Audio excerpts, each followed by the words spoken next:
Video number 2, so this is just a random video. I'm just talking about random stuff. Yes, as I was saying, I'm still looking for a therapist. I have got another Zoom call next week, a free Zoom call with a doctor, a chartered psychologist, who's got a great CV, a long list of her qualifications. She's basically, it's almost like I feel like I'm an employer interviewing these people.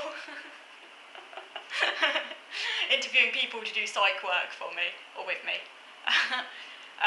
So I look at it's like looking at their CV. It's like, yeah, great, you've got lots of experience. She ticks all the boxes on the experience front. In terms of she can even diagnose autistic people and assess them, which suggests obviously she's very well qualified because not everyone can diagnose autistic people.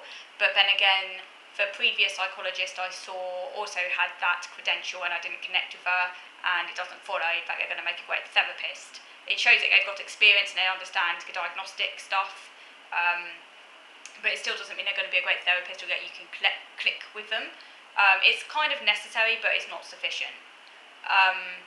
But anyway, I'll be speaking with her next week, so I want to ask her about her autism experience. I want to double check if she's neurotypical. I want to double check if she doesn't have autism immediately in her personal family, because that's annoying. I just need to find that out, basically, because that is actually important in terms of whether or not I can progress with the therapy. So that's next week. On another note, something else that annoys me, and I don't know if it annoys any of you autistic people watching this, but something else that annoys me is when non-autistic people claim to have, when we're talking about interests, for example, interests, okay, I actually think it's better to call them obsessions when we're talking about autism, because, I'm talking about myself here, so I can't claim to talk for other autistic people, I'll make that very clear, because we're all different, but I'm talking about myself as an autistic person. I don't get interested in things, I get obsessed with things, okay? There's a big difference between interest and an obsession. I do have interests, and I can't tell the difference between interest and obsession. So my obsessions include cooking, because I'm obsessed with cooking, food, collecting recipe books. My collections in general, I would say, are obsessions. The reason they're obsessions and not just interests is because they're so much a part of my life. My life and them are one, and they're really part of my routine, so I can't live without them, and they would result in extreme distress if I couldn't access them, which is different to an interest, that someone might be interested in something but it doesn't affect them catastrophically if they can't access it. I think that's the difference between an interest and an obsession. So an interest for me, I'm just trying to think, do I have any normal interests that aren't obsessions? That's quite a hard question. Do I have? Okay, I know what an interest is. My interest in foxes. It's not an obsession. That's an example of an interest, actually. I'm interested in foxes. I like foxes. They're really cute. I spend a lot of time watching YouTube videos of foxes, but it's not an obsession, because if I couldn't, for whatever reason, watch some videos of foxes, for whatever reason, it would be annoying, but it wouldn't be catastrophic. So if that's more like a sort of normal interest that a non-autistic person can identify with as well. That's an interest, not an obsession. Okay? I'm interested in foxes.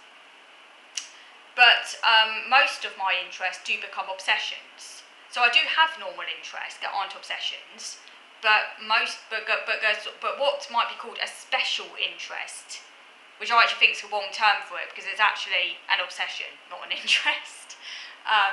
Things like collecting my books, for example, is obsessive. I think about it way too much. It becomes so obsessive I sometimes can't think about anything else. It's constantly there in my brain. It's essential for my well-being, but at the same time, it can be, there's a compulsive element to it as well. I mean, it does overlap into my OCD. Sometimes my OCD and my autism heavily colour each other. They're almost like one neurological soup. Yes, they are divided if you're looking strictly at the diagnostic criteria.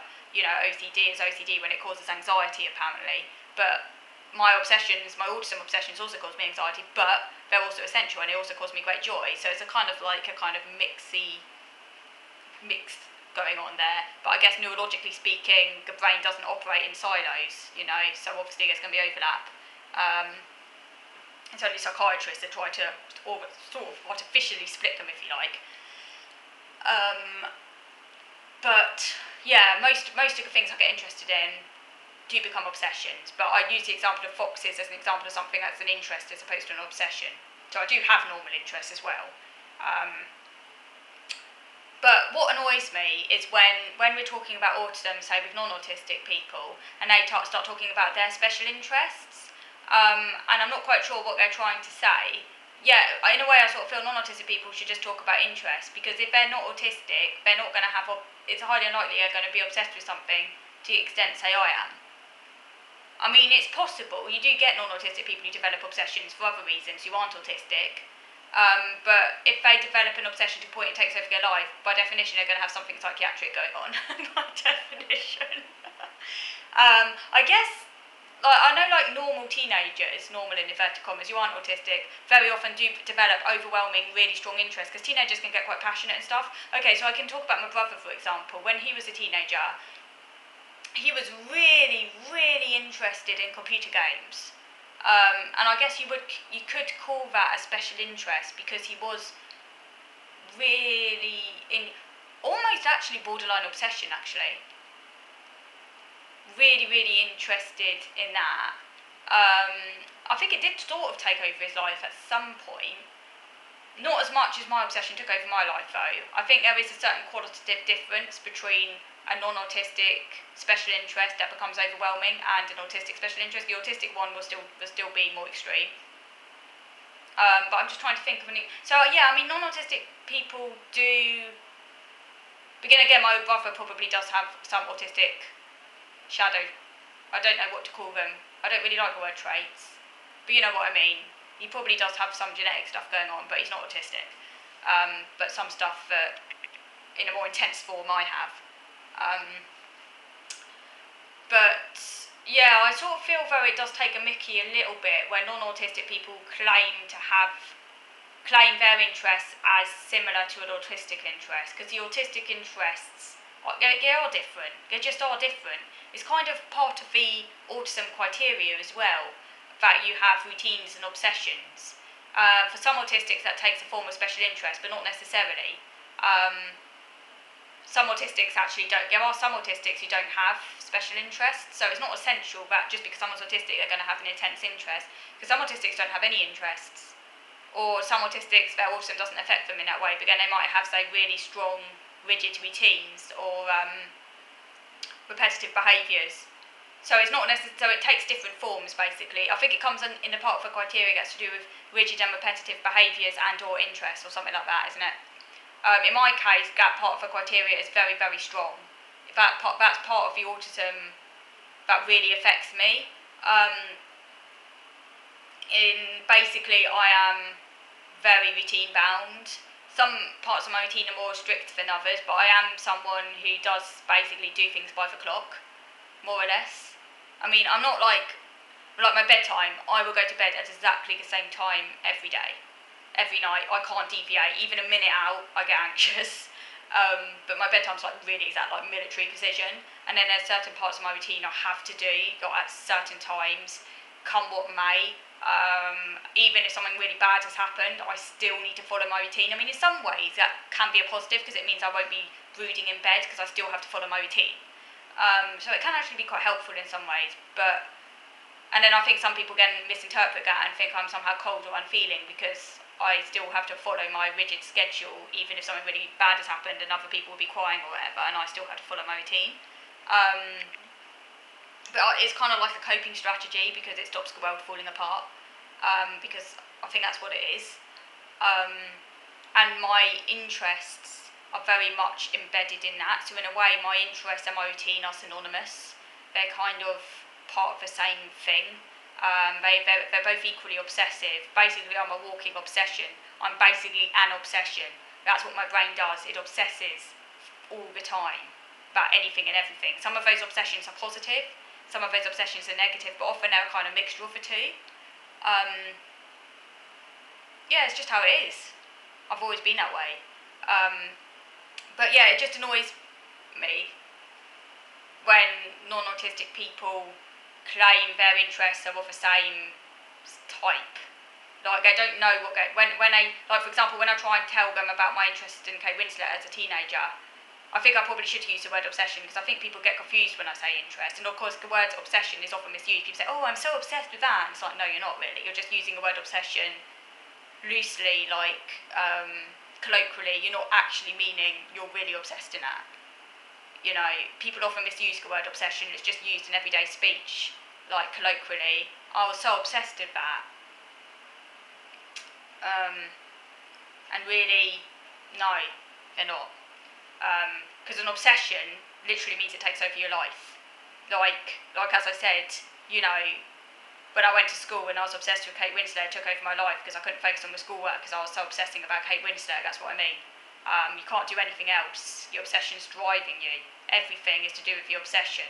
You have to access the obsession. It's like your obsession literally takes over. That's an obsession. It's not just an interest.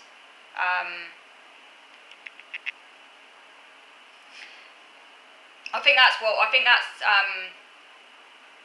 the confusion lies. So I sort of feel that, strictly speaking, autistic interests are if an autistic does have part of that autism, if their autism does affect them in that way, it will be an obsession, not just an interest, and it will be very much part of their routine. And the difference is that for an autistic person, if that interest/obsession is removed, it will be catastrophic because it's almost like they're addicted to it, like they need it.